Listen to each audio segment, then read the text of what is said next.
Now, while the economy, as Anna clearly laid out there, is top of mind for voters before, during, and after the election, did you know that the election is actually still going on? Yes, it's not technically over, at least in the state of California. He is Scott Tranter. You know him by now, the man behind the numbers, data science director, DDHQ. What's up in California? They take forever. 2 more races and I might need a side hustle. That's all we need left, right? So right. 2 races, California, basically California 13 and 45. Yep. They have these conditional voter reservations. So let me take you into 13 real quick. So here's what stands out. California 13. Look at that. That's what, 350 votes or so between the incumbent John Duarte and his challenger Adam Gray. Exactly. We think there's about 7,000 to 8,000 votes left, and we don't know how they're going to break. If Adam Gray wins them by about 4 or 5%, he can overtake it. If John Duarte wins them, which we think he will, but we got to see him counted, he's going to eke onto it, and there'll probably be a recount. So you think Duarte holds on? I think, but we're not confident enough to call it. So, why would you be? It's 350 votes right now. All right, let me take you to CA 45 as well. This is a fascinating one because Michelle Steele, not that the other one isn't, but Michelle Steele, she's the incumbent Republican. And again, look at this. We're talking 398 votes, top ahead math there. 398 out of like 300,000. Out of 300,000. This is also interesting to me. This is my hometown district. I'm from here. I learned how to count votes here. Look, Michelle Steele, over the last week, there's been 24 vote updates. She has not won a single one of them. We think with the 7,000 to 8,000 votes left, she's going to start winning some. So we think the race is going to flip. But again, so close. We got to watch all the votes being counted before we're done. Why? Tell me why, Tranter. This is, what day is today? November 21st. The election was on the 5th. It's 16 days and we still don't know. Come on. Yeah, well, California does it interestingly.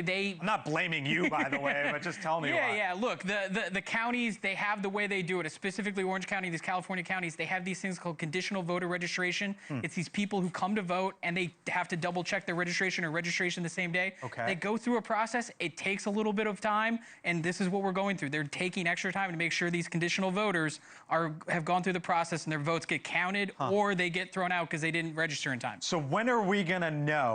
This is, again, CA 45, and then let me take you back here to CA 13. When are we going to know officially who the winner here is? You and Mike Johnson want to know, right? Because these 2 seats are going to be critical for the margin. My guess is we're going to know sometime in the next 7 to 8 days, depending on whether or not they work around Thanksgiving. But then we're going to a recount, which might add 3 or 4 weeks to it from there. And here's why Mike Johnson wants to know 220. So how big is the margin? Did you guys just tell me that there was some news in Pennsylvania, Mark? Is that indeed the case? Did I hear you right there? Okay, real quick. Let me take you to Pennsylvania. Bob Casey, the Democratic incumbent, lost this race. He just conceded, which is what I wanted to double check with our team. And you can see the vote total here, 16,000 and change. Bob Casey, for quite some time, wouldn't let go, and he just let go. He just let go because, as we found out about an hour ago, all the counties were done counting their provisional ballots, which is Pennsylvania's version of the CVRs we were talking about in California. Right. And there's no more ballots to be counted. If there's no more ballots to be counted, there's no way for him to make up that 16,000 vote deficit there. So it was pretty easy math. It's easy math. It's easy math for him because he's the data science director at DDHQ. Scott Tranter, thank you, sir.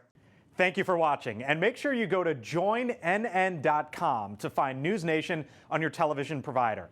And don't forget to click the red subscribe button below to get more of NewsNation's fact-driven, unbiased coverage.